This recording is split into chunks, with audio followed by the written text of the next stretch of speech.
O Samoa o le atunu tofi, e le o se atunu taliola.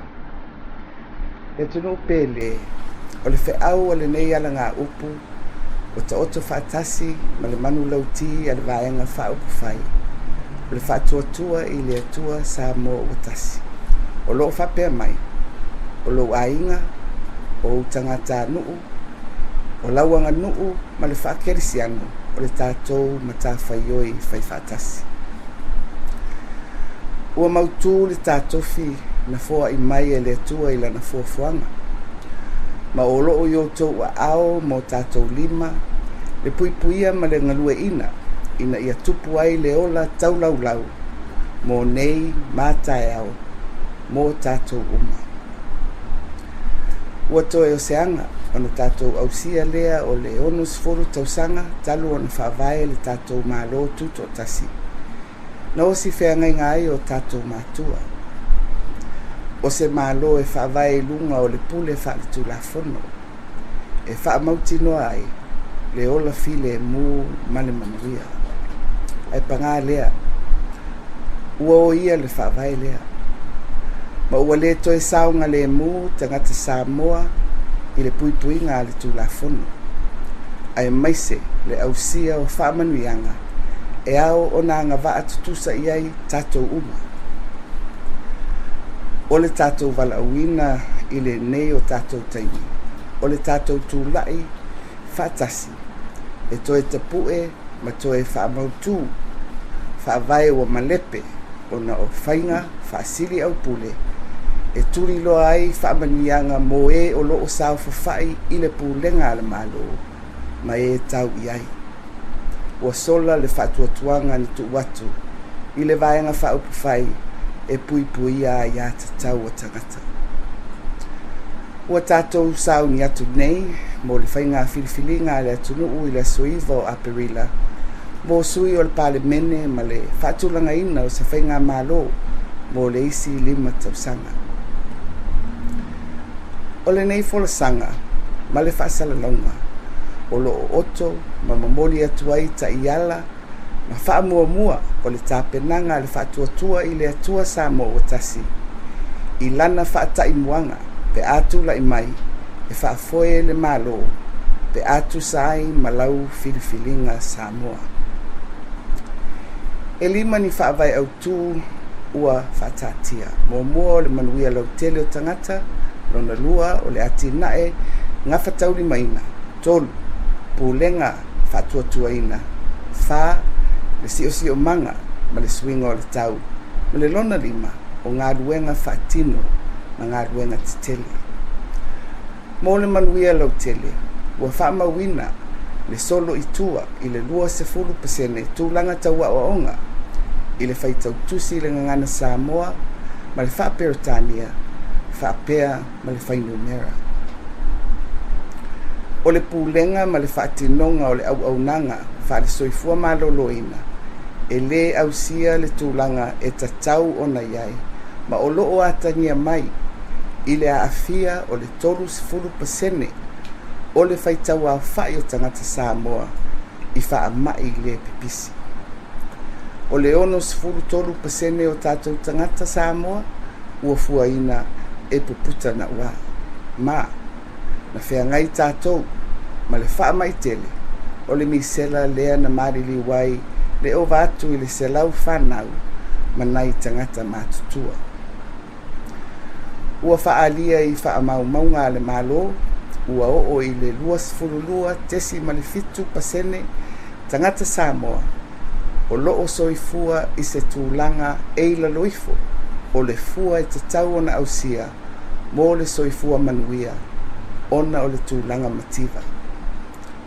Talu mai le luafe se fulu tolu, ua whaatupula ia I le se fulu valu 10% o tātou tangata, ua se e atu I le tūlanga mativa. Ma e mawhaifoi ona whaitau, e mai le 5 o tangata o le tōtasi, ua tūlanga whaale tonu lona soifua, ia afianga o le ola mativa. O loo luitawina pea le soifua manuia o le atunu, I le maua o le vai, ai mai se vai mama mo le soifua maloloina. O loo moli mauina pea le tūlanga whaale tonu o whale māpitanga mo nisi o le atunu. O loo awhia ai lo lātou soifua manuia ma le tele o isi mana onga whawai. O le ola a oina ma le soifua maloloina o tangata. O ni poutu ma ni whawai mo o mia ia e whaatula i mai ai se atunu manuia. Ma o le a ave le fast, le wha mua ia vaenga. E ala i le toe iloina o whainga whaavae, ma le si itio au nanga, i le wha le lea o ano fale, ai maise anga vaa ma to mai o le au whainga aduenga, i matanga aduenga ia le malo. E au foi ona whaataatia le lei au wala e si itia ai le lango, a pa anga le malo i le whaatino ino au nanga, whaale au onga. Male soifua maloloina e peo e kale sia mapule ngā li im whaipule. Komiti o a onga, le sau whainga o le tūpao tamaitai i tutono nuu. Whaala potonga ma pisi nisi tū maoti. O le tūlanga mativa e whaavaina ai le tele o tō ngā ma a fianga o le soifua manuia o tātou tangata. Mai ese fufo mo lea whaafitauli. Mai e au o na whaasalafa ma whai ma mata upu tauave amata ngā ruenga o le malo. O se ngā ruenga e tatau o na lima whaatasi i ai le malo e kālesia whaala poputonga tūma oti ai mai se pūlenga i nuu mawhioanga. I le ati na e ngā whatauli maina. Ua whaamawina, ua o i le 2 piliona le au whainga o le tamau ainga, GDP. O le tau o loa e whaatawina mai fafo, ua o i le piliona tā la. Ai o tupe teu whaanganga mo whaatawa inga, e fitu se lau miliona tā la. O loo tū maupea, tupe maua i o loa awina atu i fafo i le se lau miliona tā la. Mai o le pau i le vau o loa ave, ma o loa whaatau mai ai, e lei titifo i le valu se lau miliona i le tausanga.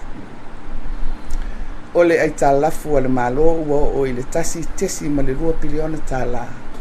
E whaatusa lea i le 10% o le au whainga o le tātou tamau ainga. Ua si itia i le 15% le tūlanga o tangata le whaingaruenga. O se whaau poponga o le 5% i le 5 tausanga taluai nei. Ua tele whanua o le malo e le o whaau ngaina, ai o loo mo o mia e nuu ni whanua mo atina. I le 5 tausanga o iluma, o loo fuafua le fast, e si itia le au whainga o le tamau ainga i le 20%.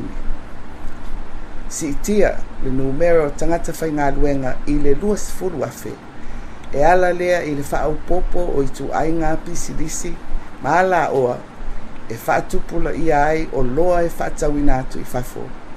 Ma whaititi ai fo i o loa e awina mai fafo, ona ole a ngau sia lava i Samoa, nisi o loa e masani ona au mai fafo. E whaau popo a wanoa mo le whaawhainga ruenga ina o tangata, e ala i ia ati nae, ma nisi ati nae fou. Ole awa ai le fast i ele o le malo, e le o toe whao ngaina, e toe wha matu watu inu, a wā le tali i le mana o mia o le ele mo tangata o nuu, ai maise le ati na eina o nā ele. Pūlenga patuatua ina. Ua o ia le whaavae o le pūlenga whaale tūla funu. Ai maise i le nofo inga taluai nei, ona o le toa tele o le whainu mera o whaipule o le HRPP, e suia ma whai ai tūla funu le amia tonu. Ua avea le marosi o le whainu mera, ua whai ai le whaasiri au pule, le manino o ala o mea, ma le whe maumo wai o whai unga whai. Ma ua le saunga le muai tatou uma i le tūlafono.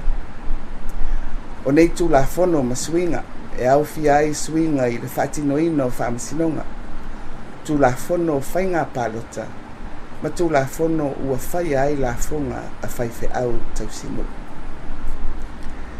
E iai le fuafuanga le fast, o le ato ilo le lei uma tu la fono ia, ma whaasolo muli tu la fono ua o ia ai le saolotonga o tangata, ai maise o le tuto o tasi, ma le mamalu o pulenga o le tawhatolu o pulenga whaale malo.